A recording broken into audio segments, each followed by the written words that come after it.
Muy buenas tardes, gracias por atender la invitación a la teleconferencia de hoy, 2 de julio del 2015. Yo soy Alonso Escobar y recordemos que este espacio es gracias a la Alcaldía de Medellín y a la Secretaría de Salud. Hoy esta teleconferencia hace parte de la capacitación Vigilancia Epidemiológica en Salud Pública, que empezaríamos en el día de hoy. También pueden participar en la teleconferencia las demás personas que están interesadas en el tema. ¿Cómo vamos a trabajar? Vamos a trabajar usando la metodología que usualmente usamos con las diferentes teleconferencias. En la tarde de hoy nos acompaña la enfermera epidemióloga Rita Almanza. Ella va a estar explicando el tema durante más o menos una hora, y finalizada la explicación vamos a tener un espacio de preguntas. La idea es que si ustedes tienen alguna duda sobre la explicación en la tarde de hoy, pues tome atenta nota, porque finalizada la explicación van a tener la oportunidad de interactuar con nosotros en el área del chat, realizando sus diversas preguntas, y Rita Almanza va a tratar de responder todas y cada una de ellas. Estamos grabando la teleconferencia. Esa teleconferencia va a aparecer también en la plataforma Atenea, en el espacio de la capacitación, para que la consulten las personas que no se pudieron conectar en la tarde de hoy o no nos pudieron acompañar. Sean todos muy bienvenidos, los dejo con Rita Almanza. Rita Almanza, bienvenida. Hola Alonso, muchas gracias, y a todos los amantes de la salud pública que se conectan a esta hora, que sabemos que es un poco difícil interrumpir de pronto las labores que tenemos y sacar el espacio para revisar estos temas que son de interés de todos. Entonces, súper bienvenidos. Espero no dormirlos mucho y que estén así muy conectados. En pantalla están viendo parte del equipo de vigilancia epidemiológica, que les damos la bienvenida a este curso.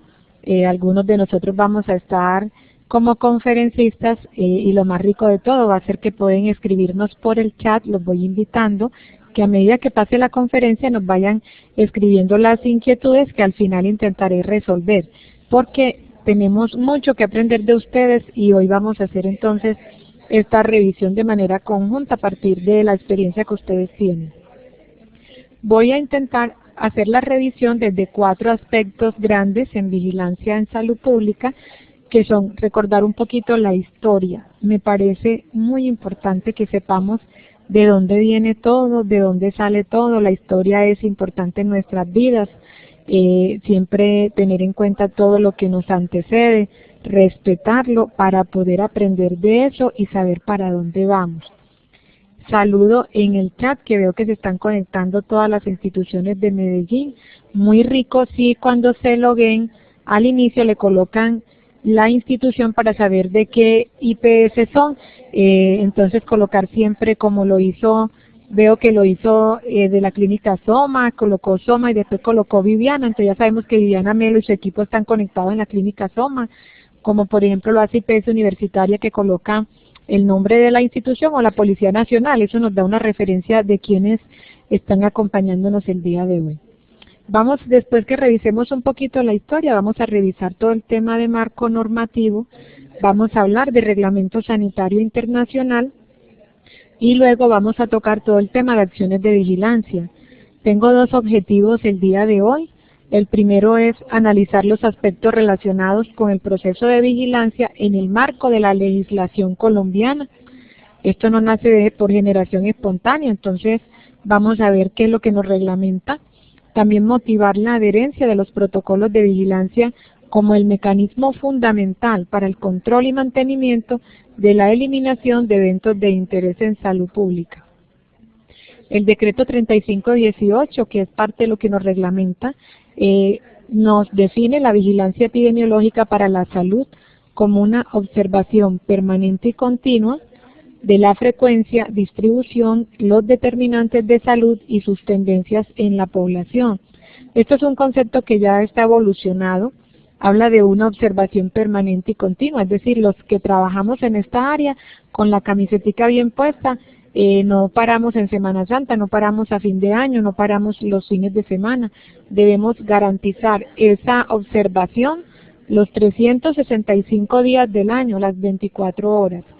¿Qué observamos? Como bien lo dice la definición, la frecuencia, y trascendemos un poco el tema del enfoque de riesgo, porque hablamos también de evaluar la distribución y los determinantes en salud.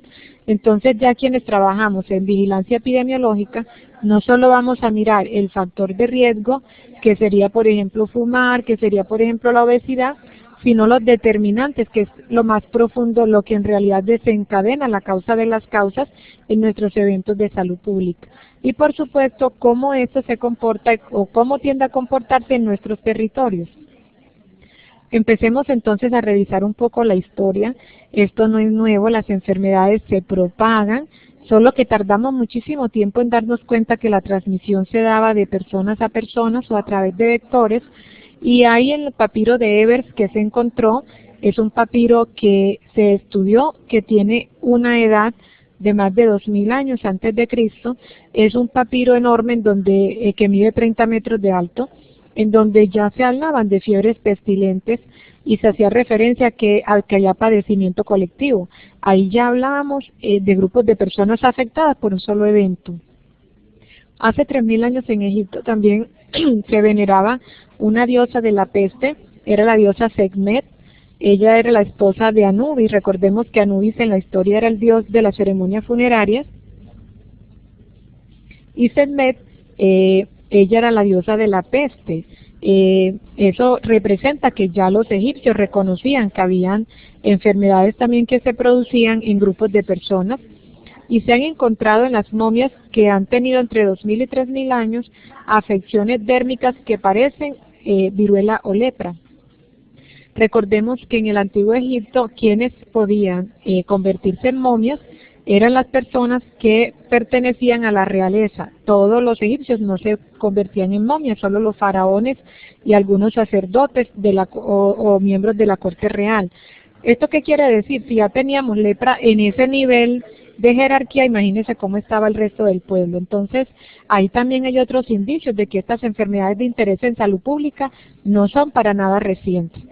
Encontramos evidencia también en los libros históricos que tienen relación con la religión, en el Talmud, el Corán y la Biblia, que son libros religiosos de los judíos, los musulmanes y los católicos y cristianos, narran ya fenómenos colectivos y también describen acciones para evitar el contagio, tales como el lavado de manos. Vean todos los que trabajamos en infecciones asociadas a la atención en salud, miren que ya desde entonces se propone el lavado de manos, el lavado de los alimentos, la circuncisión, el aislamiento de enfermos y la inhumación y la cremación como mecanismos de protección, porque siempre los pueblos se han enfermado a situaciones que los ponen en riesgo y siempre la gente ha intentado establecer medidas de protección, algunas con fundamento científico, con fundamento en evidencias, y otras desde lo mágico y desde lo religioso, porque en esa época se pensaba que todas estas pestes eran en realidad de origen divino y eran castigos a las personas o eran representaciones del pecado. Las explicaciones sobre las causas de estos padecimientos colectivos prácticamente estuvieron ausentes.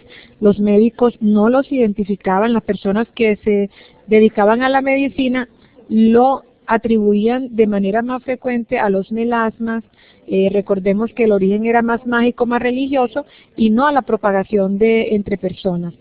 En el siglo V y VI después de Cristo hay una plaga que ya recibe un nombre griego de epidemia, que recordemos que significa epi, encima, alrededor, demos, del pueblo, y logos es el estudio, ¿cierto? Entonces la epidemiología va a ser siempre el estudio de todas esas situaciones o eventos que se presentaban en los pueblos. Ese es el origen griego de la palabra epidemiología.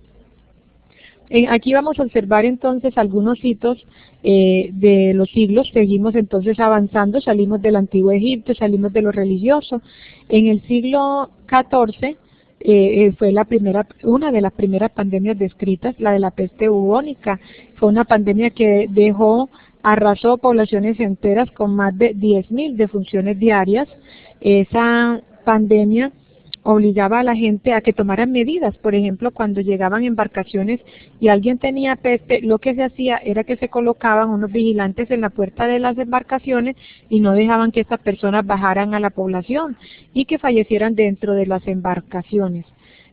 Recuerden que nosotros hoy en día no dejamos morir la gente, pero también evitamos que los barcos que traigan personas, por ejemplo, con algún tipo de virus respiratorios agresivos, puedan desembarcar, y eso es potestad de los países, y por eso se hace la declaración marítima. Entonces miren que las cositas sí tienen como un origen y no todo lo inventamos en este siglo. En el siglo XVI, por ejemplo, se encuentran los primeros censos y registros de mortalidad, pero en realidad se hacían con fines económicos y no de salud. Era para establecer cuántas personas en realidad podían ir a la guerra. En el siglo XVII hay ya reportes de inhumaciones y causas de muerte para información periódica sobre la frecuencia y distribución de la peste en Londres. Entonces ya empezamos a mirar comportamiento. Y un dato que me llamó mucho la atención del siglo XVI, cuando Girolamo Fracastoro describió enfermedades como la peste, la lepra, la viruela, la erisipela, el antrax, el tracoma y entidades nuevas como el tifus y la sífilis. Y me da mucha recordarlo porque la tisis, que es la tuberculosis, porque desde el siglo XVI él ya las estaba describiendo y nosotros en pleno siglo XXI no hemos podido acabarlas. Entonces, ese también es otro dato, otro hito que marca nuestra historia en la vigilancia. En el siglo XVIII, la vigilancia formó parte integral de la provisión de salud de la población y se denominaba policía médica. Entonces, no nos cuesta trabajo entender porque a veces parecemos policías realmente persiguiendo los eventos. En el siglo XIX hubo muchos hitos, algunos son, por ejemplo, los aportes en la epidemiología moderna del doctor Snow, quien describe los modos de transmisión del cólera cuando encuentran el brote de cólera, la fuente común, y la descripción de las causas del sarampión a cargo del doctor Panún.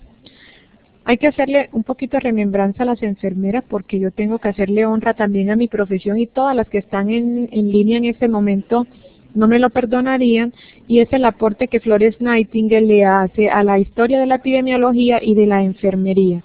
Es una mujer de alcurnia que, a diferencia de la época cuando atendían los pacientes las personas que no eran de la nobleza, porque era como un castigo atender gente enferma, ella, siendo una persona de una procedencia de la alta aristocracia, dedica su vida al servicio en realidad de las personas y hace aportes realmente valiosos a la profesionalización de enfermería.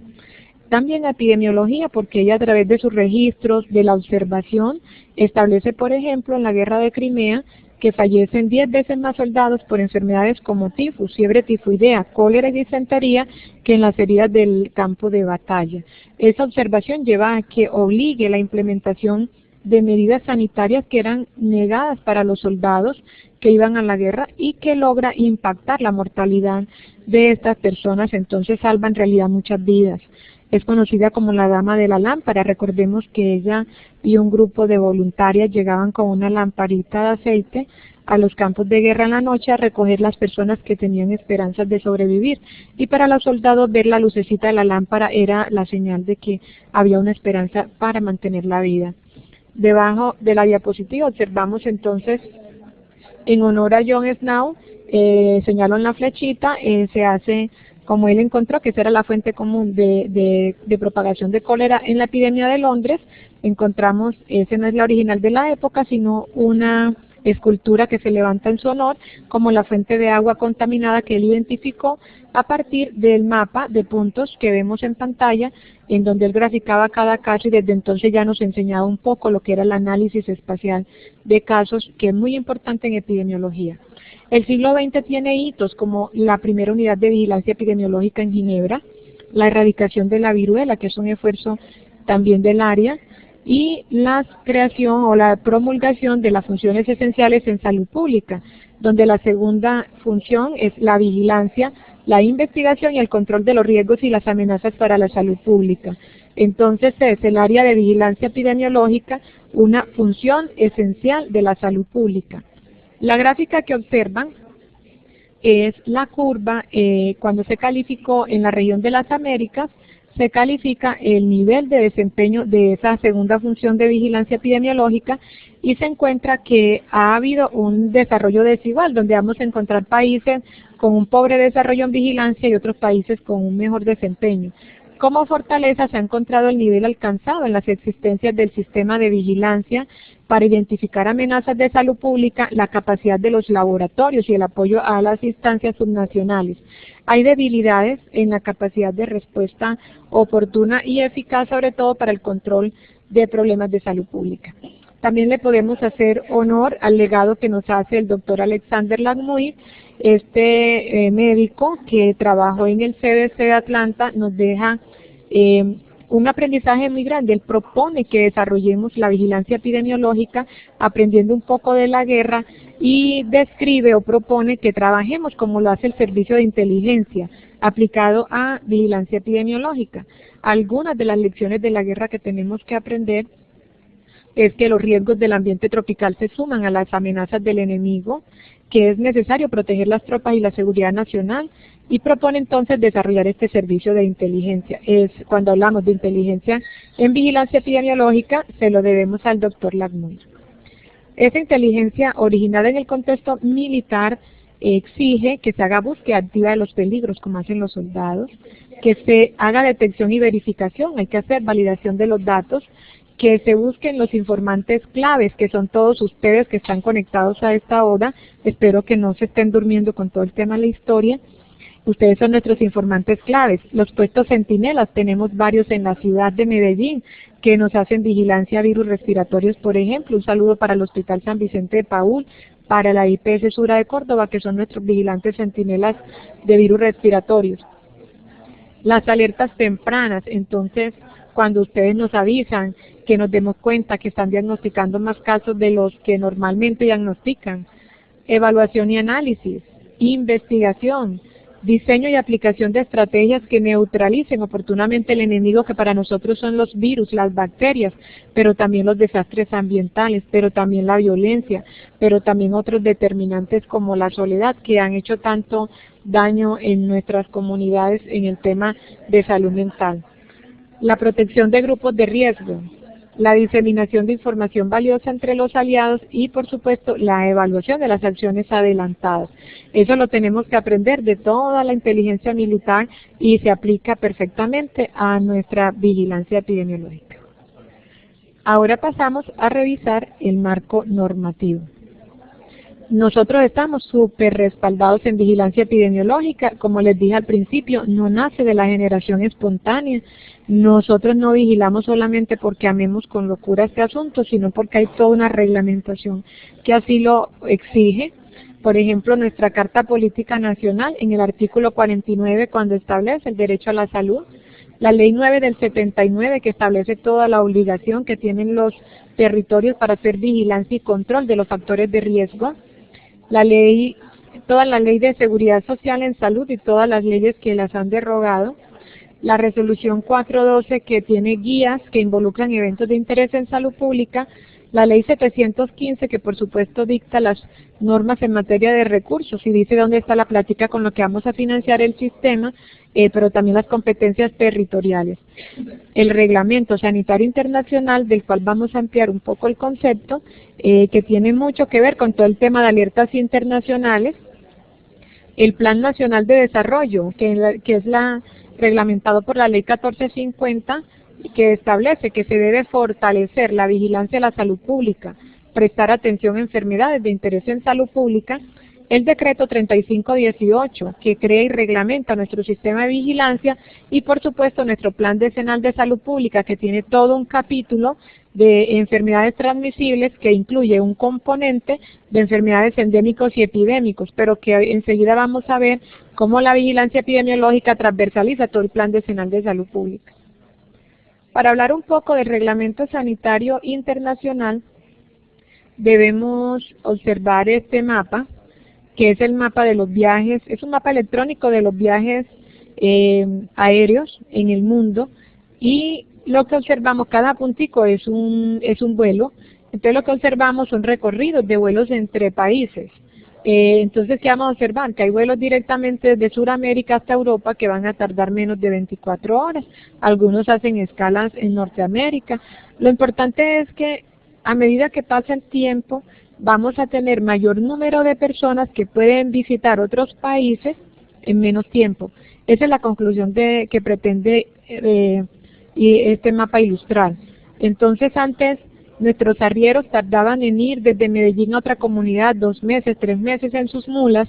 Entonces, si alguno tenía varicela, era casi que imposible que otra comunidad se infectara. Pero en este momento nosotros podemos tener un coronavirus y que en este momento hay alerta en Arabia Saudita y tener una persona incubándolo, llegando a nuestra ciudad en menos de 24 horas. Entonces, el Reglamento Sanitario Internacional nos exige que hagamos seguimiento de las alertas y en pantalla están observando algunas de las páginas que desde Vigilancia Epidemiológica rastreamos de manera diaria y son las páginas de la OPS-OMS en alertas y actualizaciones epidemiológicas. Es el boletín diario de noticias de interés sanitario que nos manda el Centro Nacional de Enlace y que yo muchas veces les comparto por email. Tenemos la página del CDC que también nos hace todo el tema de alertas. Y tenemos la página de situación de reportes de ébola, que en realidad la sacamos de acá de la página de OPS.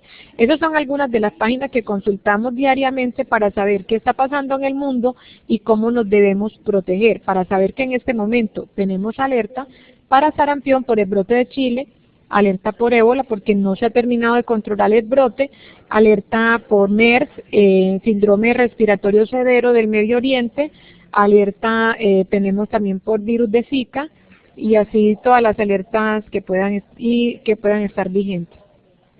El Reglamento Sanitario Internacional tiene entonces unos capítulos y esos capítulos también tienen unos anexos. Voy a centrarme básicamente en que el reglamento mira la capacidad básica necesaria para las tareas de vigilancia, la capacidad en aeropuertos, puertos y pasos fronterizos terrestres.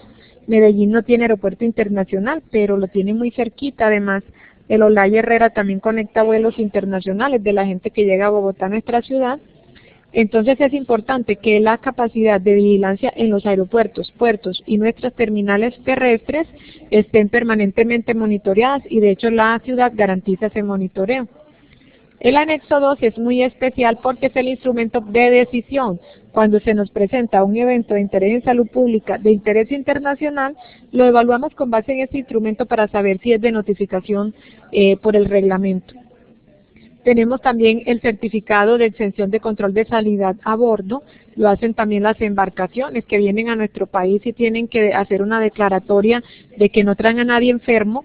Si traen a alguien enfermo, avisan entonces a Sanidad Portuaria que sube a esa embarcación y verifica las condiciones de salud, si la persona puede o no desembarcar y si la embarcación puede o no llegar a la costa. Eso nosotros en Medellín no lo tenemos, pero sí en los puertos de Antioquia, en Turbo, por ejemplo, se maneja. Tenemos también, estos son pues medidas relativas a enfermedades transmitidas por vectores, todo el tema de vacunación. Recordemos que Colombia no pide vacunas para entrar a nuestro país, pero sí hay otros países que sí los piden, por ejemplo, fiebre amarilla para ir a Panamá. Y el modelo, la parte sanitaria de declaración general de aeronave. Estos son los contenidos que tiene el libro y lo que estoy haciendo aquí es una insinuación para que lo revisemos porque es un tema de mucha actualidad. Además, nuestra ciudad tiene permanentemente amenazas internacionales porque tenemos próximamente Feria de Flores. Espero que todos nos estemos preparando mentalmente para trabajar bastante, pero también para disfrutarnos toda esa feria. En esa época vienen muchos extranjeros y hay que atenderlos como estamos acostumbrados, con mucho cariño, como los buenos anfitriones que ya somos, pero cuidando mucho la ciudad de riesgos de interés en salud pública que para esa época se incrementan. Este es el anexo técnico número 2 y lo que me decía en los años 50 cuando empezó es que había notificación obligatoria si habían casos de viruela, de polio, de influenza o de SARS. Pero como ya todo esto ha cambiado, los riesgos han cambiado, el instrumento lo que nos pide es que evaluemos potencialmente la importancia de salud pública internacional, incluyendo los que sean de fuente desconocida. Entonces amplía no solamente el listado de eventos que ya conocemos, sino que nos pregunta si es un evento nuevo, porque entonces no falta el pegado del libro, que es como la fiebre amarilla, estaba en el listado, la informa, pero como de pronto un virus bien raro no estaba, no lo informa. Esa persona le digo que por favor tiene que aplicar el algoritmo. Si es un virus, por ejemplo, digamos, pensemos en ébola. ¿Ébola tiene impacto grave para la salud pública? Sí. ¿Es inusitado e imprevisto? Claro que sí, porque no esperamos casos en Colombia. ¿Tiene riesgo de propagación internacional? Sí. Si cumple con estas condiciones, yo debo notificar el evento bajo el Reglamento Sanitario Internacional. Esto quiere decir que la información se debe ir directamente a, por ejemplo, por supuesto, a la Secretaría de Salud de Medellín, pero nosotros lo debemos hacer al Ministerio, a las oficinas del Centro Nacional de Enlace. ¿Qué son estas oficinas?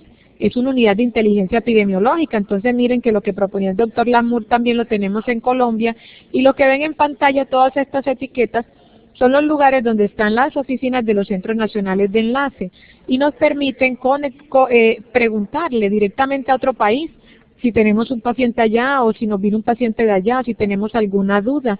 Por ejemplo, ahora que tuvimos amenaza de ébola, que la teníamos en una alerta tan alta, nos venía un paciente de Nigeria y este Centro Nacional de Enlace nos permitió tener la historia clínica de ese paciente en menos de 24 horas. Nos llegó y pudimos ver que la persona venía por un evento traumático más no transmisible y que se podía atender en cualquier institución de la ciudad. Entonces, el trabajo de los Centros Nacionales de Enlace en inteligencia epidemiológica y también en el monitoreo de las alertas y en la respuesta inmediata es supremamente buena. Cuando hemos tenido eventos en la ciudad y uno les notifica, ellos están aquí en menos de 24 horas haciendo todo el apoyo técnico a los epidemiólogos de campo. Bueno, ahora hablemos un poquito de las acciones de vigilancia, ya hablamos un poquito de la historia, de la normatividad.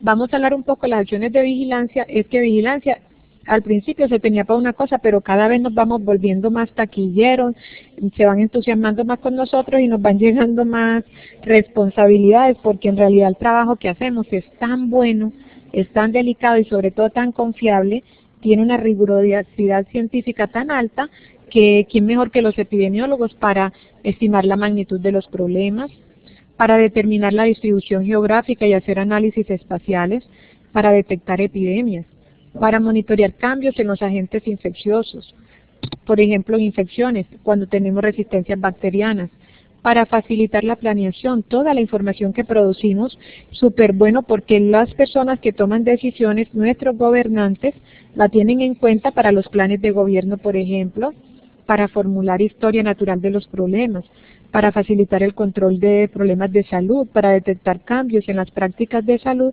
para generar hipótesis y estimular la investigación. Todos nos preguntan cuál es la causa de las causas y nosotros con los estudios epidemiológicos y el rigor científico podemos establecer algunas de ellas. Esta imagen, que es muy trajinada, que la conocemos mucho, la utilizamos porque realmente representa a lo que nos enfrentamos todos los días. Por ejemplo, nos enfrentamos a un efecto que es la tuberculosis en la ciudad y lo vemos grande, lo vemos peligroso, lo vemos que hay que intervenirlo. Pero nosotros tenemos que profundizar un poquito esos efectos y esos factores de riesgo que conocíamos a partir de las enfermedades, de la historia natural de la enfermedad, para encontrar que en realidad el problema más grande no es lo que alcanzamos a ver en la superficie, que es lo que los servicios de salud captan, que es el número de casos. Hay que entrar a ver la raíz del problema, que son nuestros determinantes intermedios y nuestros determinantes estructurales, porque si no nosotros siempre estaremos atendiendo el caso, pero no estamos atendiendo realmente el origen de los casos. Y mientras eso no ocurra, no vamos a poder erradicar ni controlar. Entonces, recordemos que vamos a pensar en los determinantes intermedios, que es todo este grueso de acá, y los determinantes estructurales, que son la propia raíz. ¿Y eso qué es? Tenemos entonces en el modelo de la Organización Mundial de la Salud unos determinantes estructurales que básicamente se refieren a todo lo que puede generar desigualdades en salud y que en el contexto social, económico y político tienen que ver con la gobernanza, con las políticas públicas, con las políticas macroeconómicas, con las políticas sociales, como el trabajo, con la cultura y valores sociales, con la clase social, con el género, con la etnia, con la posición económica. Esos son los determinantes estructurales de la salud. En cambio nosotros cuando miramos el efecto que miramos, la bacteria, y tenemos que ampliar esa mirada microscópica que tenemos de mirar la bacteria a una mirada más amplia y mirar los determinantes, porque en realidad la tuberculosis va a tener que ver mucho con las políticas de gobierno, con qué tanto el gobierno le entrega buenos programas a la ciudadanía, las políticas públicas que haya y qué tanto distribución equitativa de los recursos económicos hay en la comunidad, pero también va a haber unos determinantes intermedios, y esos determinantes intermedios se refieren básicamente a las circunstancias materiales, como por ejemplo las condiciones de vida, que haya disponibilidad de alimentos, que haya trabajo, que haya educación, que haya servicios de salud, a unos factores biológicos, porque si hay eventos en los que hay predisposiciones genéticas, pero también a cómo se comporta la gente. Entonces, miren, intervenir los determinantes intermedios es un buen foco de trabajo. Decirle a la gente, en vez de decirle no fume, dígale no sea pobre, porque es que no fumar es un factor de riesgo, pero de quitar la pobreza en realidad es un factor de un determinante social que eliminaría muchas enfermedades. Esto para hacer un poquito de comparación entre lo que debemos, sobre qué vamos a seguir trabajando. ¿Vamos a seguir trabajando sobre la bacteria o vamos a seguir trabajando realmente sobre lo que ocasiona las enfermedades? Y con esto, que va a repercutir, por supuesto, en las condiciones de equidad y de equidad, porque esto no es desigualdad, esto en realidad es equidad, porque tiene que ver con la justicia. Todo el mundo debería tener una igualdad en la distribución de la riqueza, que permitiera que la gente tuviera casitas dignas, no hacinadas, una buena nutrición. Con eso eliminaríamos la tuberculosis y no esa punta de tratamiento que realmente lo vamos a conseguir. Ya la historia nos ha mostrado esa evidencia. Entonces en vigilancia tenemos que dejar de mirar la bacteria para empezar a mirar otras dinámicas sociales que son realmente importantes. El Plan Decenal de Salud Pública nos habla del fortalecimiento de la autoridad sanitaria y nos habla de un grupo de dimensiones prioritarias, que son la salud ambiental, los derechos sexuales y sexualidad, la convivencia social y la salud mental, la seguridad alimentaria, la salud laboral, las condiciones crónicas y la discapacidad, las transmisibles y las emergencias y desastres.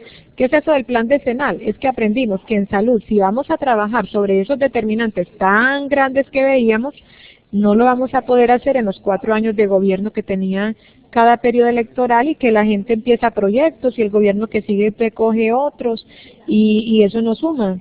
Y eso lo que va haciendo es que se van perdiendo los esfuerzos que se han conseguido. Entonces el gobierno nacional dice, bueno, en 4 años no logramos mucho, pero en 10 años es probable que veamos mejores resultados.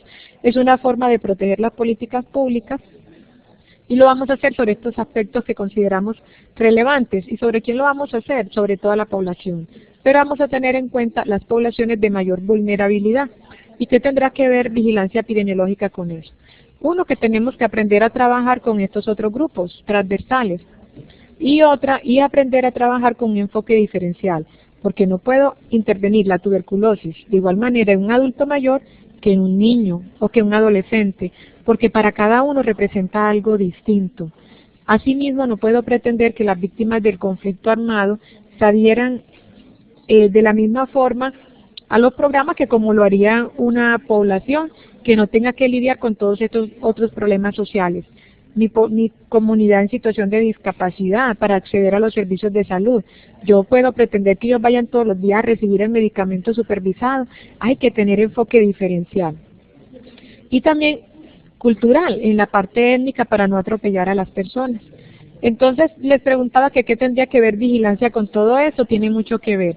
Aquí les hice un pastelito, entonces cogí cada dimensión y lo que hice es que describí también los eventos que vigilancia en Colombia hacemos y que tienen que ver con cada una de las dimensiones. Por ejemplo, en salud ambiental, leptospira, rabia, accidente ofídico, malaria, etcétera.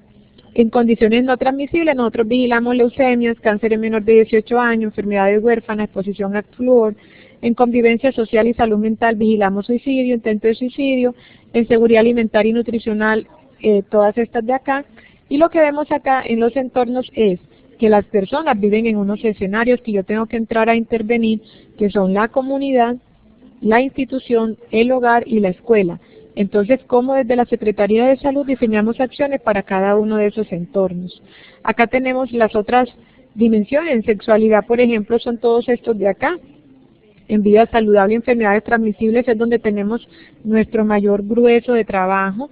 Sin embargo, ya sabemos que nuestros perfiles de mortalidad se han transformado y que en realidad la mayor carga de la enfermedad la tienen las enfermedades no transmisibles. En salud pública y desastre también tenemos una obligación de vigilar la ciudad cuando tenemos deslizamientos. ¿Qué ocurre con esas comunidades que van a albergues? Puede haber transmisión, pueden haber embarazadas sin control prenatal, hipertensos que en el deslizamiento perdieron su fórmula médica y que también son de interés en salud pública. En salud y ámbito laboral hay que vigilar el cáncer ocupacional, las intoxicaciones y por supuesto el riesgo laboral. En vigilancia tenemos que tener claro una cosa. Todo el mundo nos achaca el problema de salud. Entonces a nosotros nos llaman de todos lados. Infórmenos por qué hay tanta sífilis en la ciudad. Infórmenos por qué hay tanto dengue en la ciudad. Infórmenos por qué hay tantas muertes maternas en la ciudad. Entonces la responsabilidad atribuida de los problemas de salud en un 90% son del servicio de salud.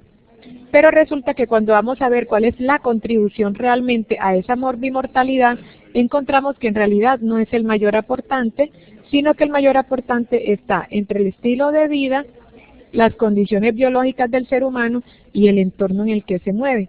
Entonces yo no puedo seguir atacando al sector salud y pidiéndole respuestas, sino que tengo que aprender que la salud es el resultado de una serie de interacciones del cuerpo, del entorno, del estilo de vida y del servicio de salud.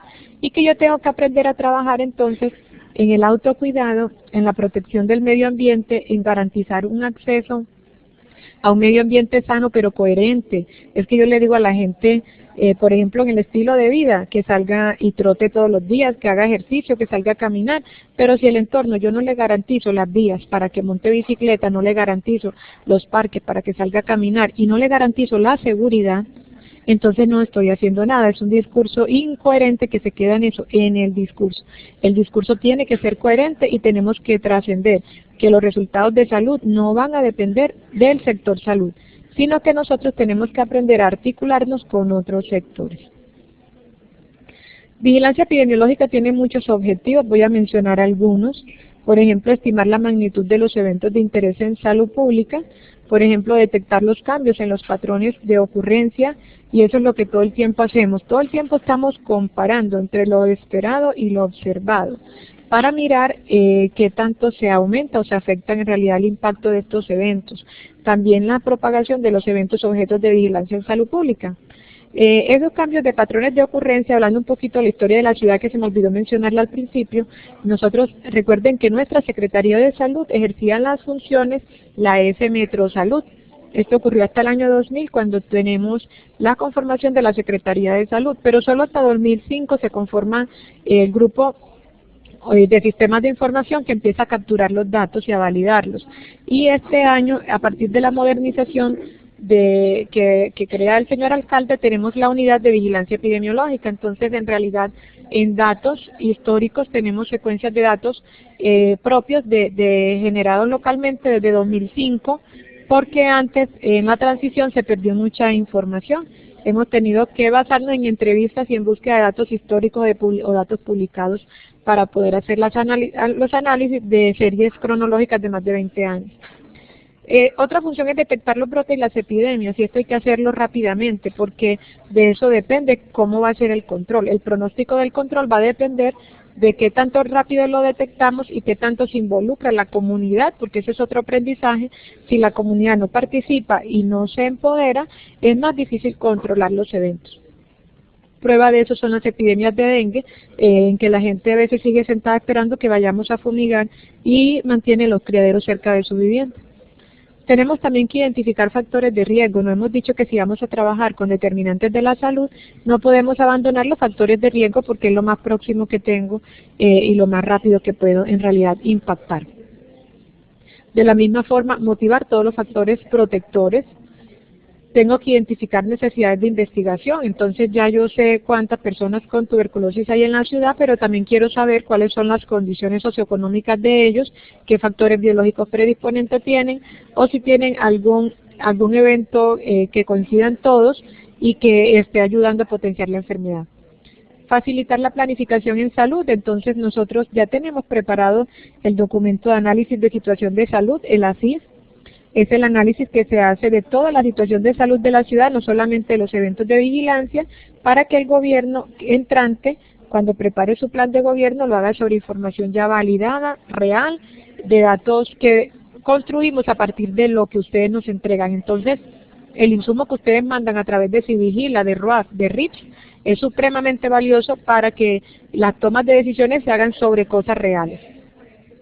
Facilitar el seguimiento y la evaluación en las intervenciones en salud, porque nos permite mirar en realidad cuándo hay impacto, orientar acciones para mejorar la calidad de los servicios de salud y la formulación de políticas públicas. Ahora, el decreto 3518 establece unas acciones de vigilancia en las UPGD, que son todos ustedes, las unidades primarias que generan datos. Por ejemplo, hay una función que se llama establecer los procesos básicos. ¿Qué son procesos básicos en vigilancia epidemiológica? Eso incluye todo el tema de recolección, de organización, de análisis, de interpretación y de difusión de la información orientada a la intervención en salud pública. Eso quiere decir que usted tiene que buscar los mecanismos. Si su hospital es bastante grande, para pasar por los servicios o para que haya una persona por servicio que valide que toda la información que se generó esté ingresada al sistema, que el médico que captó el caso sí lo haya notificado, que no lo vea como una carga más, de enamorarlo mucho para que se adhiera a esa información. Y cuando les expliquemos qué hacemos con los datos, con seguridad lo van a hacer con más cariño. Espere que ya les voy a contar. Entonces usted está en la obligación como UPGD de garantizar esos procesos básicos. Entonces tienes que tener computador, tienes que tener acceso a internet, porque es que todos nos merecemos unos espacios dignos de trabajo. También tienen la obligación de organizar esos datos de forma sistemática. Entonces usted tiene la obligación de verificar esos datos, cada cuánto se presentan, cómo se presentan por semana epidemiológica, irlos comparando, si se presentan más en hombres o en mujeres, para que usted haga gerencia de su servicio. De esa manera su institución va a saber, usted hace su perfil epidemiológico para que su institución sepa también dónde debe garantizar los recursos. Debe difundir, acostúmbrese a hacer un boletincito, así sea de una hojita de Word, donde usted describa: hoy voy a analizar las tasas de infecciones de mi hospital y las voy a publicar y voy a dar 2 recomendaciones. Hoy voy a publicar cuántos casos de interés en salud pública se presentaron. Si el que más se diagnostica en tu institución es VIH, qué rico que hagas un boletincito, que lo pongas en cartelera, que se los pases por el interno a los médicos, recordándoles cuál es el protocolo. O si se presentan casos de abuso sexual, recordando las rutas de atención para cuando nos llegue ese casito no revictimicemos las personas.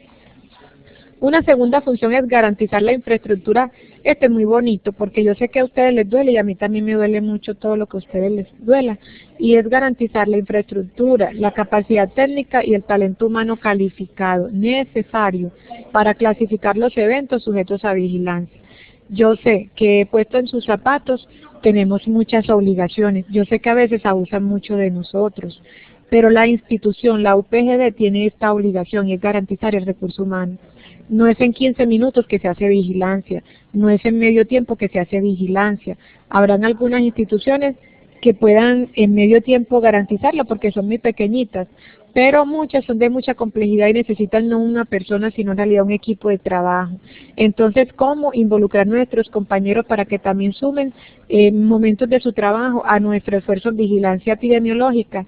Y cómo garantizarle a ese gerente que vea la importancia y la calidad de lo que hacemos y que necesitamos un buen equipo, una buena conectividad y que necesitamos el tiempo necesario, que no nos cojan para 20 cosas al mismo tiempo. Garantizar el sistema de información es otra función que ustedes tienen, y garantizar el sistema de información, la ley les dice, usted puede tener el software que quiera, el Civigila no es obligatorio, pero usted me tiene que garantizar que el archivo plano me salga igualito. O sea que sí, pero no.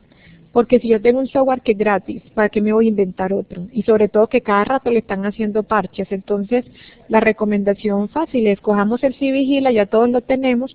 Medellín con la cultura cero papel ha bajado ostensiblemente la notificación. Miren, cuando yo llegué en 2007, recibía las fichas a mano. Había que digitarla en la Secretaría de Salud. Y eso eran bultos y bultos de papel. Y también una secretaria digitalizando todo. En este momento, como migra el archivo plano, ¿cuántos árboles hemos salvado? Eso es otro indicador ahí que nos va a ayudar cuando vayamos al cielo. Entonces nosotros como UPGD tenemos en el sistema de información que garantizar la conectividad, el software y también la notificación de los casos, que tiene un flujo muy fácil, y es que los lunes usted está notificando lunes o martes a la Secretaría de Salud, nosotros validamos y notificamos los miércoles al nivel departamental, Secretaría Seccional de Salud y Protección Social de Antioquia, ellos a su vez al Ministerio y ellos a su vez a la OPS. ¿Qué hace la UPGD? Debe analizar la información y proponer las medidas de control. La obligación del médico no es solamente sobre el paciente, sino también sobre el grupo familiar y debe también tomar las muestras y enviarlas al laboratorio de salud pública. Tenemos otra función, es que tenemos muchas funciones, pero las tenemos porque nosotros somos los más importantes del sistema. Es que usted como UPGD es el que se da cuenta de todo, el que capta el caso, el que lo notifica rápido, el que lo maneja, le corta la cadena de transmisión. Lo que usted hace todos los días evita tanto sufrimiento en la ciudad.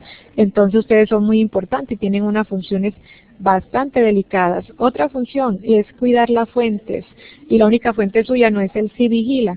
Usted tiene que hablarse todos los días con la niña de estadísticas vitales. ¿Por qué? Porque muchos de los casos que entran por RUAF no están en Civigila y hay que lograr que haya esa concordancia. ¿Cuántos casos de vigilancia nos pillamos por ahí?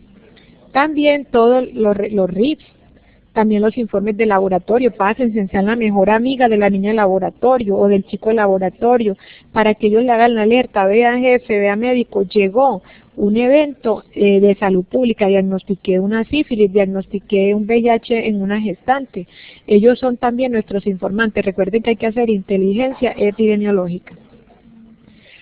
Los informes de investigación de casos, los informes de bancos de sangre, cuántas sífilis, cuántos VIH nos pillamos por los informes de banco de sangre, pero también cuando ustedes hacen programas de tamizaje, cuando hay rumores. Yo me he pillado varias muertes de la ciudad más por los chismes de las vecinas que llaman y dicen, vea, usted es Secretaría de Salud, no sirve para nada, la vecina me murió por dengue, ustedes no llegaron, y uno va y verifica y a veces encuentra que es verdad.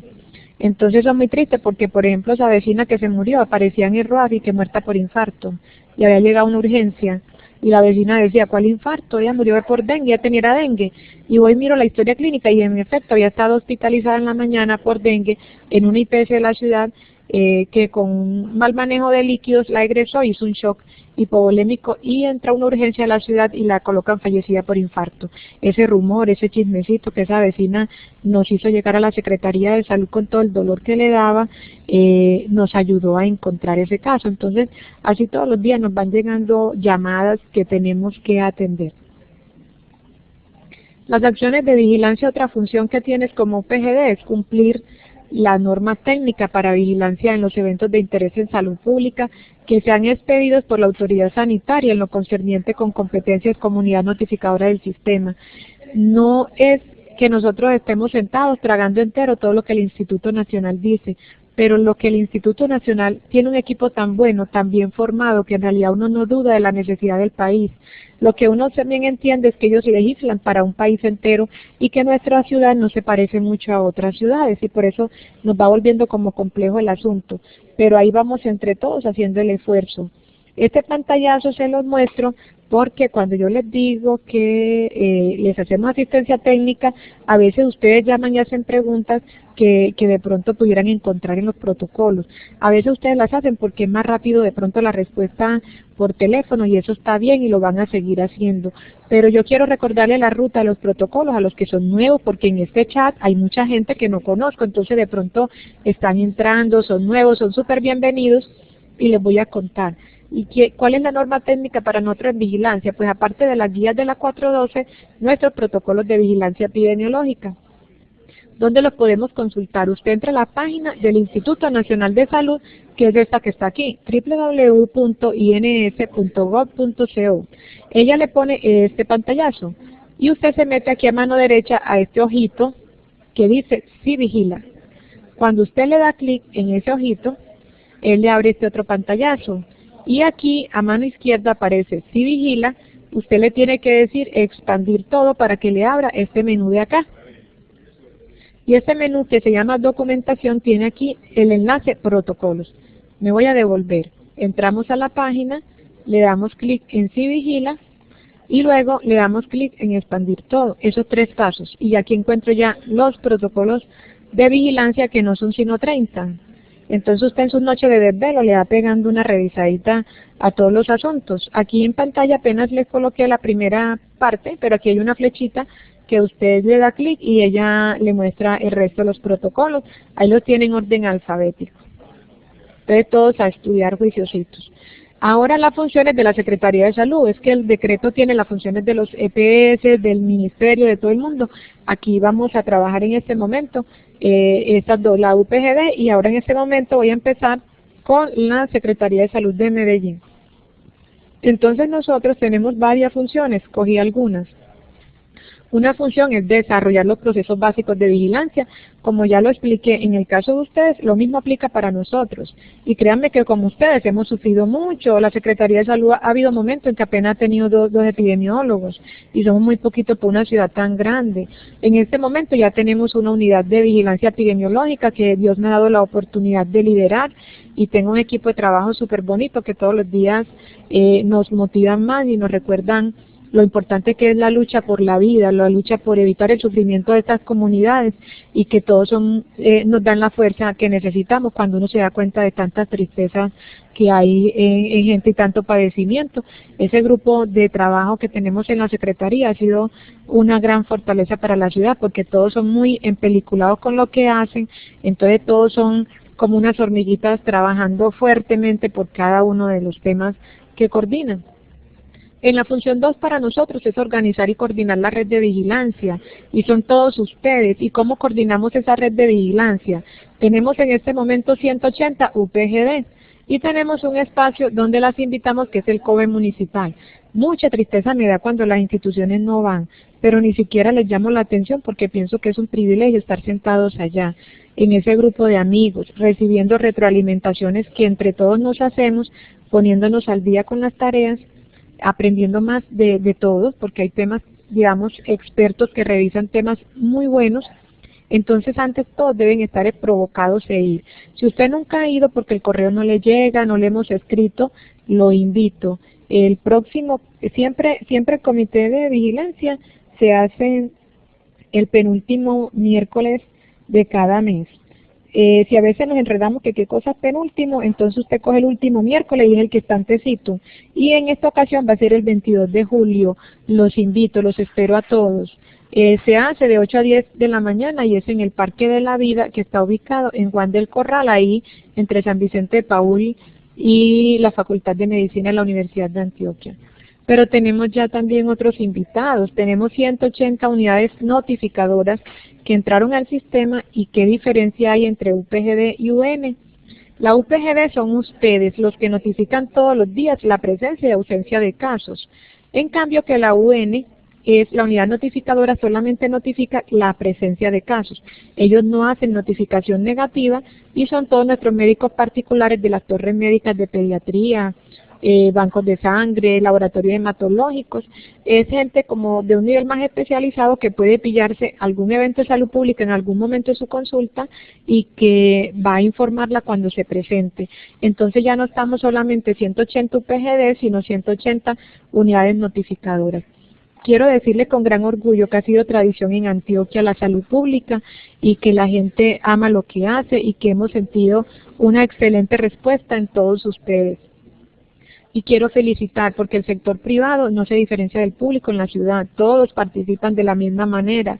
Se los digo porque cuando vienen de otros países a conocer nuestro sistema de vigilancia, me preguntan que cómo hicimos para que los privados participaran de estos escenarios. Y yo siempre les contesto que son los más juiciosos. Hemos aprendido y hemos tenido excelentes experiencias con todo el sector privado de la ciudad. La función 3 para nosotros es adoptar e implementar el sistema de información establecido por el Ministerio. Es lo mismo, por eso implementamos el software Civigila. La función 4 es organizar a la comunidad para lograr la participación de la misma. Y quiero decirles que en este momento ya Medellín tiene lo que se llama el COVECOM, que es el Comité de Vigilancia Epidemiológica Comunitaria. En la foto ustedes están observando un equipo de salud con algunos miembros de las comunidades indígenas que nos acompañan al COVE comunitario. Entonces, con ellos venimos haciendo los trabajos en cada comuna para que ellos se empoderen, tengan los elementos para informar las alertas que ellos vean en sus barrios. Por ejemplo, brote chikungunya, que todo el mundo me pregunta que si hay, que si no hay. Si la gente no consulta, nunca lo vamos a ver. Pero estas personas de la comunidad sí nos pueden decir si en su cuadra ven personas con sospecha de estos eventos que no consultan y nos van a permitir llegar hasta allá. Entonces el COVE comunitario ha sido muy rico porque con ellos hemos tenido aprendizajes muy grandes en el tema de salud, de la medicina tradicional, pero también se están empoderando para ser ellos generadores, notificadores de las alertas sanitarias que vean en su comunidad. Entonces es una de las cosas así más bonitas que nos ha pasado en los últimos tiempos y es poder facilitarle a la comunidad de herramientas para que realmente participen, no llevarlos a una reunión, a uno darles charlas, no, es que ellos se sientan empoderados y nos devuelvan información, hagamos diagnósticos comunitarios con ellos, morbilidad sentida y todo el tema, por supuesto, de notificación. Hay que garantizar la infraestructura y el talento humano. Esto es parte de lo que ven en la fotografía. Cuando a mí me preguntaron que cuántas personas trabajaban en vigilancia epidemiológica, yo les dije que 2.400.000 habitantes, porque todos los ciudadanos de Medellín se deben sentir parte de este equipo de trabajo cuando hacen acciones de autocuidado, de control de riesgo, cuando llaman al 123 y hacen la notificación. Todos somos parte del mismo equipo, lo que pasa es que sueldo no tenemos todos. Entonces, los que tenemos sueldo en ese sentido somos los que, algunos pues somos los que estamos en pantalla, es el equipo de nuestras psicólogas que van a terreno a visitar, por ejemplo, los casos de intento de suicidio, nuestros equipos de médicos que van a visitar los casos de enfermedades inmunoprevenibles, nuestras auxiliares de enfermería y técnicos en salud pública que visitan también estos casos, nuestro equipo de tuberculosis, todos los médicos, enfermeras, auxiliares de enfermería, bacteriólogos. También tenemos el equipo de enfermeras que hacen asistencia técnica en el programa ampliado de inmunizaciones, nuestras nutricionistas que visitan bajo peso al nacer y otro grupo de profesionales que hacen todo el apoyo administrativo. Otra función para nosotros es detectar y confirmar los casos. Entonces, cada vez que usted hace una notificación individual, nosotros colocamos un puntico en un mapa. Por ejemplo, esto que ven en pantalla es el mapa de la ciudad de Medellín. Digamos que ese caso cayó en esta dirección. ¿Qué evaluamos? 9 manzanas alrededor, hacemos una intervención. Entonces en el mapa las graficamos y mandamos equipos de médicos y enfermeras a hacer la intervención. ¿Por qué en ese radio? Por ejemplo, en el caso de dengue, porque ese es el perímetro que vuela al zancudo. Entonces, si yo intervengo el caso, tengo que intervenir los posibles criaderos que ocasionaron el daño. En el caso de tosferina, para buscar propagación y así en los demás eventos. ¿Qué hacemos entonces nosotros para confirmar esos casos a los que estamos obligados y hacer ese manejo individual y familiar? Hacemos lo que se llama una investigación epidemiológica de campo. Es que vamos a la vivienda, por ejemplo, en ese caso sospechoso de tosferina, se evalúa el niño o la niña o el adulto, porque tosferina da en cualquier edad, se hace la valoración por médico-enfermera. Si vemos que hay un contacto estrecho, solamente si hay riesgo de contagio, suministramos profilaxis, no antes porque hay que cuidar la batería de antibióticos. También colocamos tratamientos o vacunas. En este caso estamos viendo la imagen de un bebé que encontramos sin vacunación y se deja vacunado. Entonces, ¿qué hacemos nosotros en la investigación de campo? Cortar cadenas de transmisión a partir de los casos sospechosos. No esperamos confirmarlos. No se le da una orden para allá a la EPS. Nosotros los intervenimos directamente en la vivienda. Entonces usted en el consultorio manejó el niño, pero nosotros le vamos a manejar el papá, la mamá, los abuelitos y los hermanitos. Yo creo que 10 minutos más. Ya voy colgada con el tiempo. Detectar y confirmar los casos exige la búsqueda activa comunitaria. Por ejemplo, aquí en la foto ven una de nuestras auxiliares, ellas van de bata blanca, aquí se ve el escudo de armas de la Alcaldía de Medellín, con ese caso que usted nos informó de sospechoso de tosferina, que ya visitamos la casa, ya le evaluamos el niño, vimos que tenía la tos quintosa, la abuelita también tosía, entonces le dimos tratamiento, vacunamos los hermanitos y ahora nos vamos casa a casa, 9 manzanas alrededor de ese caso sospechoso para buscar sintomáticos respiratorios. Evaluamos riesgos, si hay mujeres sin control prenatal, si hay menores sin identificación, colocamos vacuna, hacemos búsqueda de criaderos, búsqueda de nuevos casos sospechosos y hacemos entonces toda la eliminación de criaderos para dengue, porque hay que aprovechar pues el barrido. Nunca decimos que el vecino tiene sospecha de tosferina, guardamos la confidencialidad. Y si ese niño, por ejemplo, asiste a una guardería, también hacemos esa intervención social. Entonces dígale a su médico, o si usted me está escuchando, que cada vez que llenas esa ficha que te parece fea, feíta, que te quita tiempo, que te genera tantas angustias, en realidad nos estás dando la oportunidad de llegar a la vivienda de ese bebé o de esa familia, a su grupo familiar y hacer una contención en terreno para que luego tu propio servicio no se colapse. Entonces es un trabajo de equipo y por eso todos formamos parte de este trabajo. Usted me da la oportunidad de ir a esa vivienda y usted está haciendo una contribución muy grande. Esa ficha en realidad es una orden que me estás dando para que vaya a terreno a hacer toda una intervención. Si el resultado de ese niño vino negativo, porque yo visité fue desde la sospecha, no pasa nada porque nadie se va a perjudicar por unas acciones de sanitarias. Pero si viene positivo, imagínese todo lo que logramos. Evitamos que una guardería entera, por ejemplo, se contagiara y esa guardería no le va a llegar a usted a la consulta. Entonces el negocio es redondo, hay que aprovechar y hay que notificar.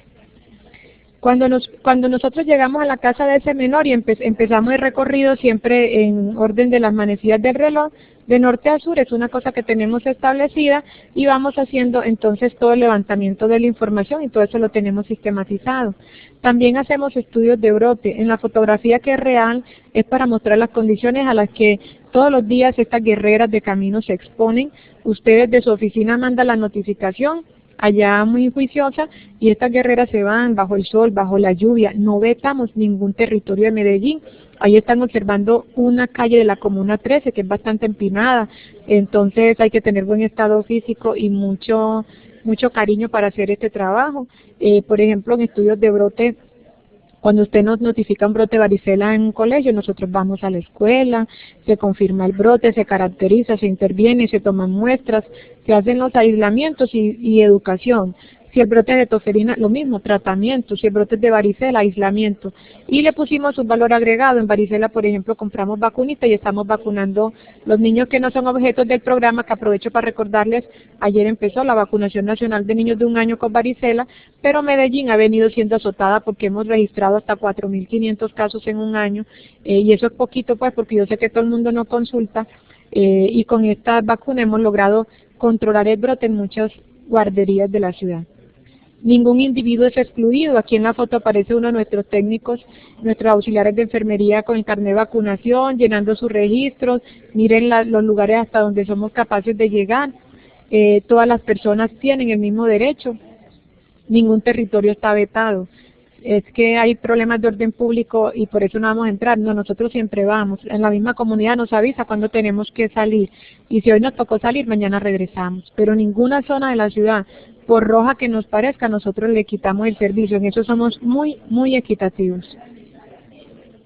También es nuestra función actualizarlos a ustedes y por eso hacemos este tipo de experiencias virtuales, presenciales. Estoy súper contenta porque ya van 74 personas enlazadas. Espero que todas estén en cuerpo presente, de mente, de corazón, y no sea que se conectaron y se fueron a hacer otras cosas. Yo espero que todos están ahí. Ahora espero todas esas preguntas para ver que sí sea verdad. Entonces, ¿qué más hacemos nosotros aquí? Planes de choque. Los molestamos a ustedes que necesitamos la historia y es para poder hacer los análisis de las causas de las causas.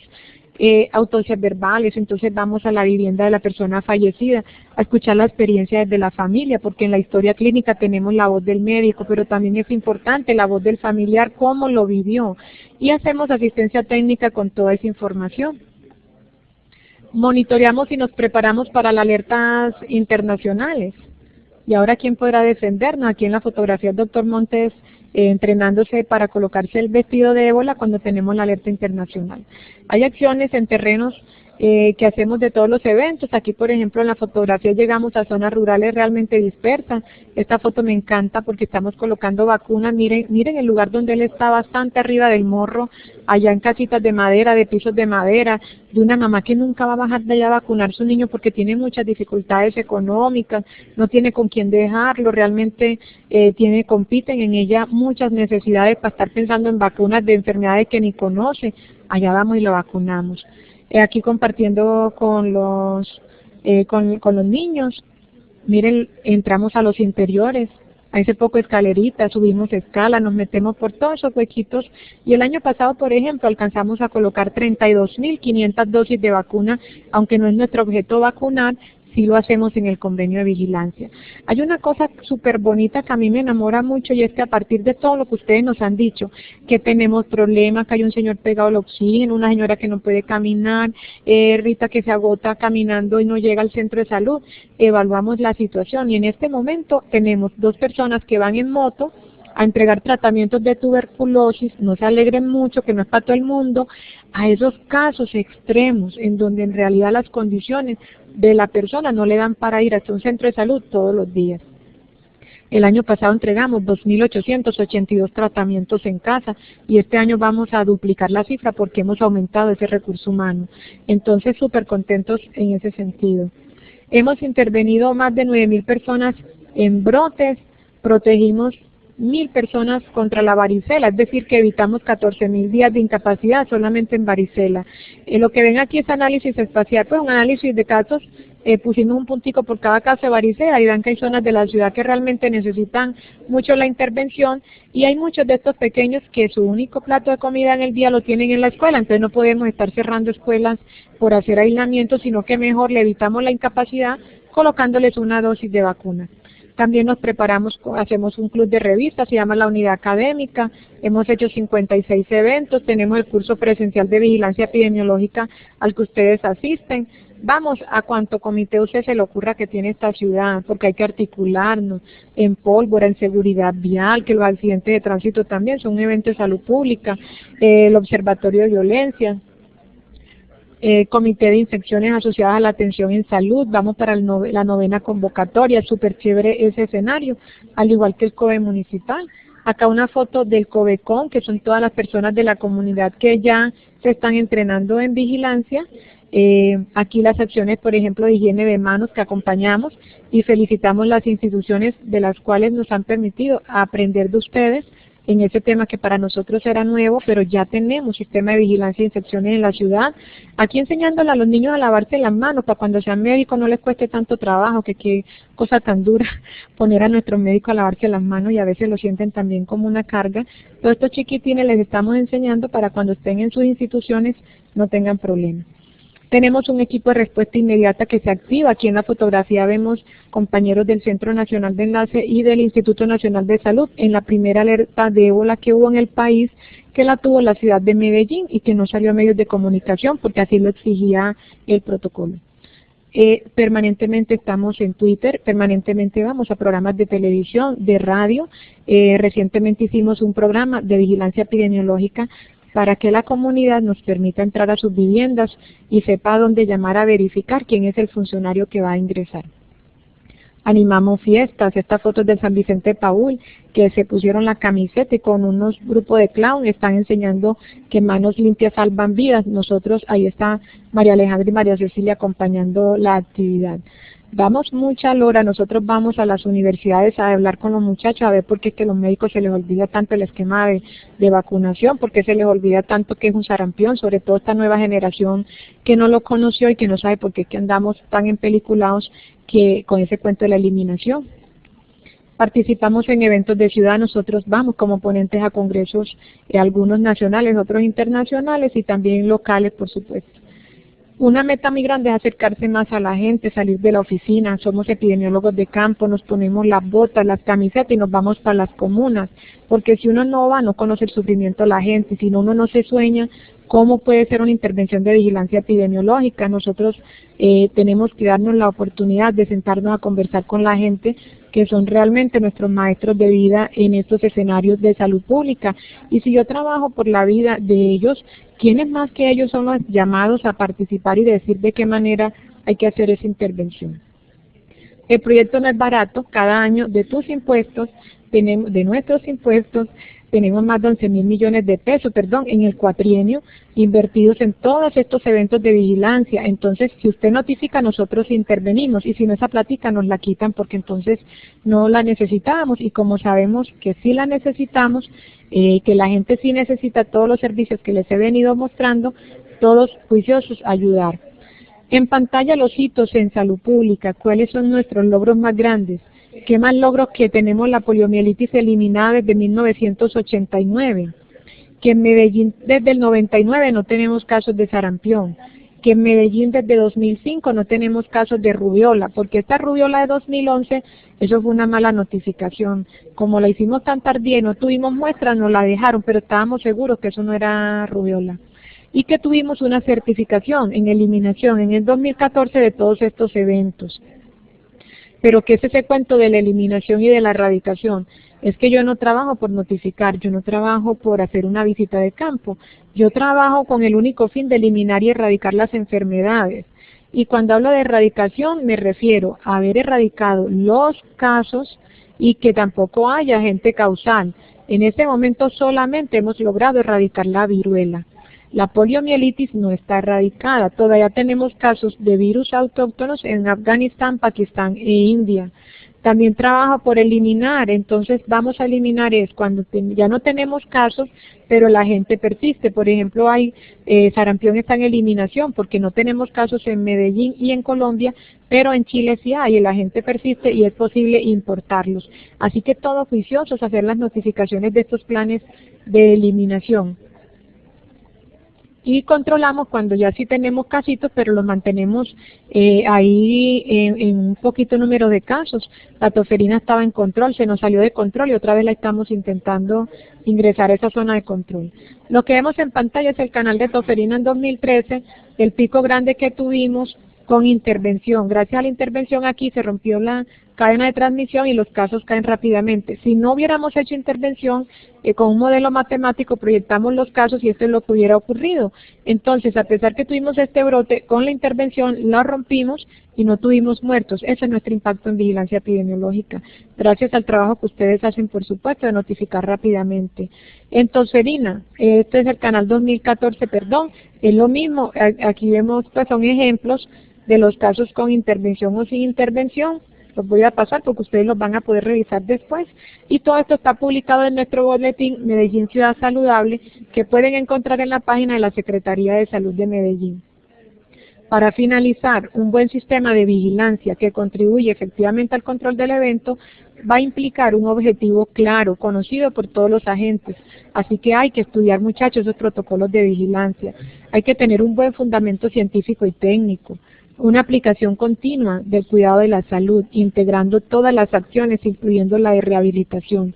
Un uso inteligente de la información, mínima, necesaria y oportuna. Y sobre todo un compromiso constante de los agentes de salud. Si nosotros escogimos este trabajo tan duro, que es la salud pública y el cuidado de la vida, es porque tenemos un alma así gigante, un corazón bien grande que nos permite lograr ese compromiso, como nos enseñó el maestro Héctor Abad. Eso es la salud pública, un compromiso por una vida digna. Entonces tenemos, muchachos, que pasar de registrar a proteger. No se trata solamente de notificar, sino que esa información se utilice, de reaccionar a anticipar. Por eso ya no vigilamos solo la muerte materna. No hay que esperar que se muera, sino que hay que vigilar la morbilidad materna extrema, hay que anticiparnos. De lo disperso a lo integrado, eso es lo que le lloramos al instituto. Ya es hora de recoger los 108 eventos que vigilamos y mirar realmente qué es lo epidémico, qué es lo endémico y qué es lo prevalente en nuestras comunidades. De describir a interpretar, hay que pasar de decir que tenemos 10 casos a comparar tasas realmente, muchachos, con la información que cada uno tiene en sus instituciones. Pasar de lo individual a lo grupal es agrupar las causas y mirar qué comunidades afectan de manera más frecuente y poderlas intervenir. No ser tan verticales, nosotros no nos lo sabemos todos y tenemos que aprender muchos de nuestras comunidades.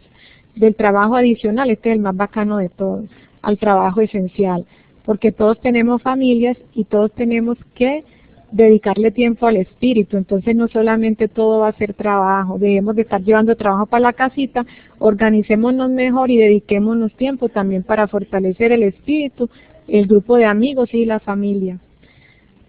Para justificar nuestro paso por la tierra hay que ambicionar metas superiores al solo goce de la vida. No vinimos aquí solamente a vivir. La fijación de metas distingue y caracteriza a unos hombres de otros.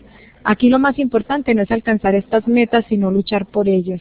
Si no se han visto la película, les hago aquí la cuña radial que vayamos a ver el documental porque nos enseña mucho a los salubristas cuál es nuestro real objetivo en todo este trabajo.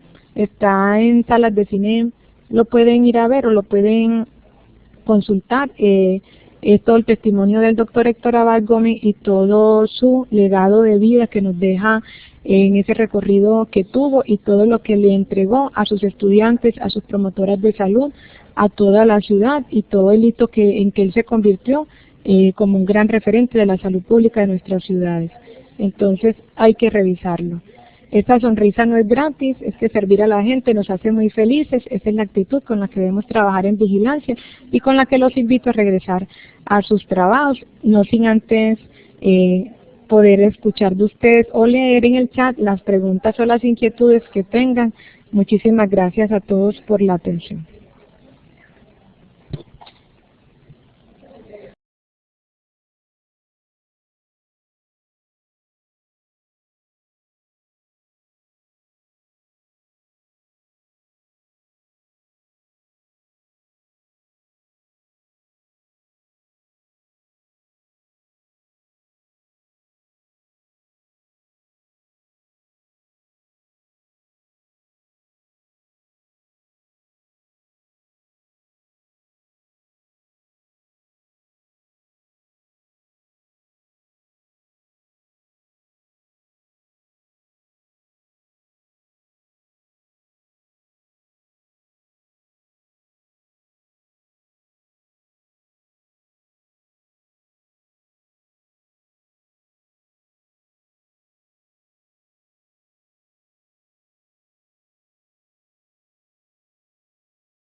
Tenemos una pregunta de Víctor Flores. Agradezco a todos los excelentes comentarios que han hecho. Él pregunta que si el método de búsqueda activa es una adaptación o es un método validado internamente. Víctor, nosotros hacemos dos tipos de métodos de búsqueda activa. Recuerda que hay una vigilancia activa y una vigilancia pasiva. La vigilancia pasiva es en la que nosotros esperamos que ustedes notifiquen. Pero la vigilancia activa es en las que nos ponemos las botas y salimos a buscar los casos. Los protocolos de vigilancia en Colombia establecen que debemos hacer la búsqueda activa de casos a partir de la notificación de casos sospechosos. Y en realidad obedece a algo que está protocolizado en Colombia. No solo lo hacemos buscando casos en la comunidad, sino que también lo hacemos buscando los casos en los RIPS, cuando vamos mensualmente a las instituciones y revisamos que todos los códigos CIE-10 que coinciden con eventos de interés en salud pública estén informados al sistema de vigilancia Civigila.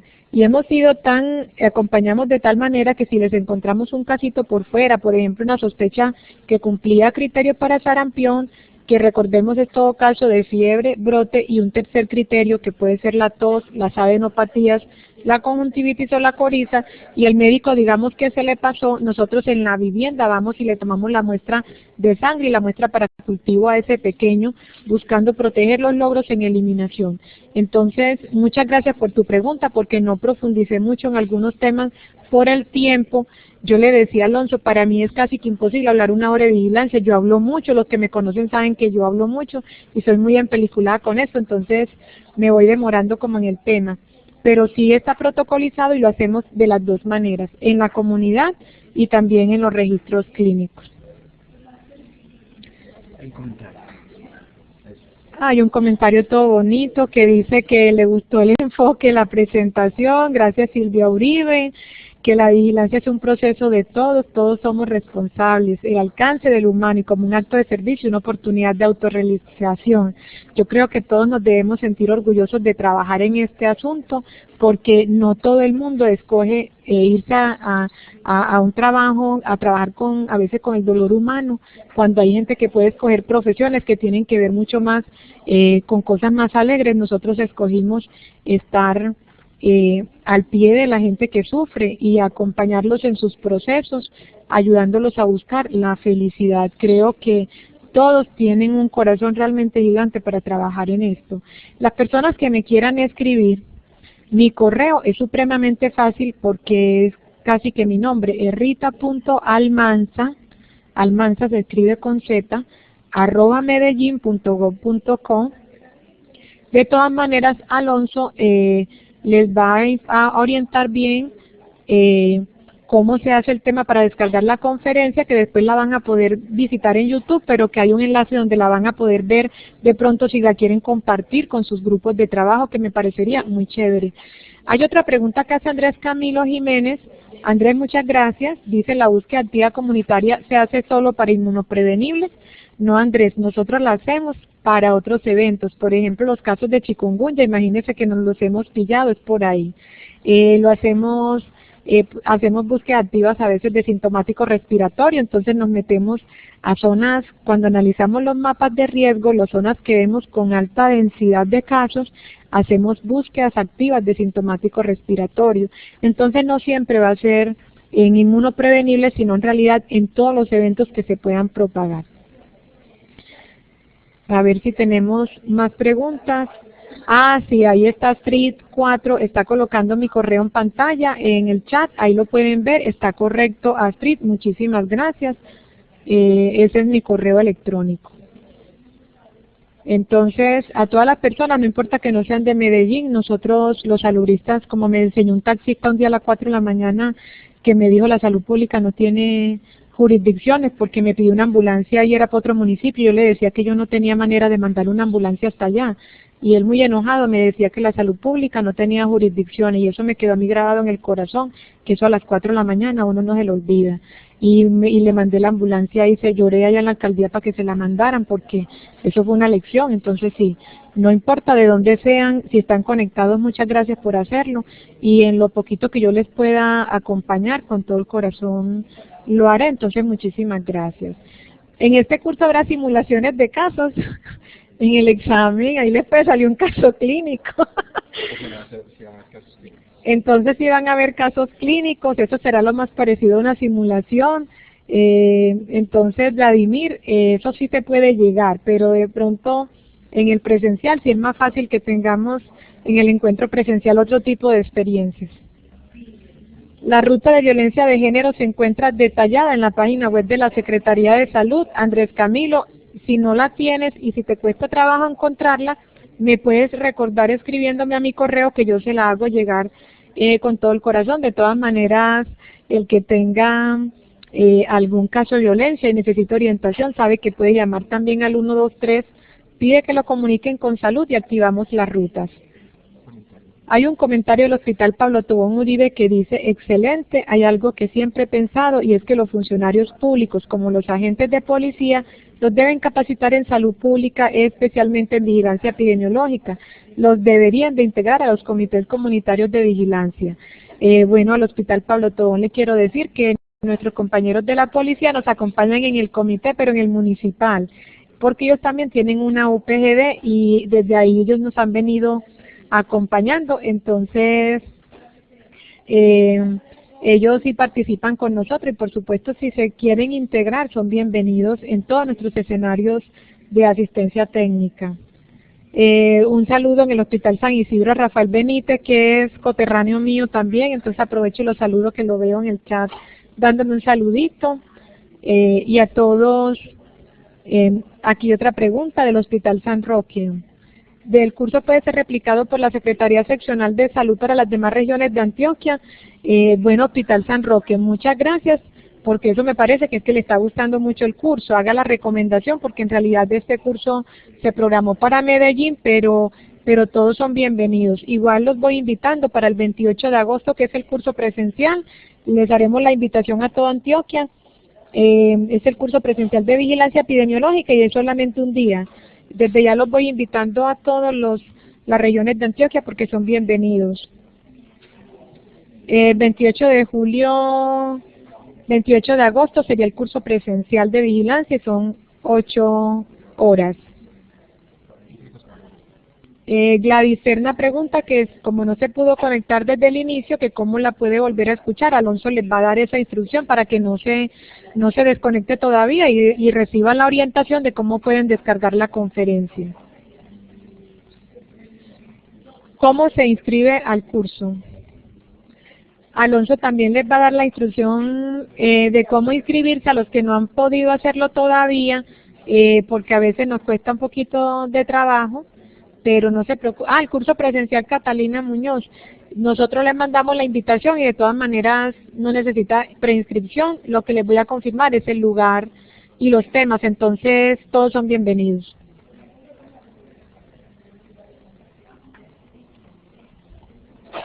Bueno, entonces acá hay otra. Recordemos que el tema de violencia estamos haciendo la asesoría, asistencia técnica por parte de la Secretaría de Salud de Medellín para las IPS y entidades administradoras de planes de beneficio de la ciudad, tanto en el enfoque de vigilancia epidemiológica como en los aspectos técnicos de la atención y rutas de atención. Nos está recordando Silvia, también nosotros desde el Comité de Vigilancia varias veces hemos trabajado el tema, hay que reforzarlo. La presencial, pregunta Gladys Serna, es el 28 de agosto, lo tenemos programado para esa fecha. O sea que hoy se fueron bien motivados por lo que veo, entonces yo me voy así súper feliz con el corazón lleno de alegría por todos esos comentarios. Mi Dios les pague. Muchísimas gracias a todos.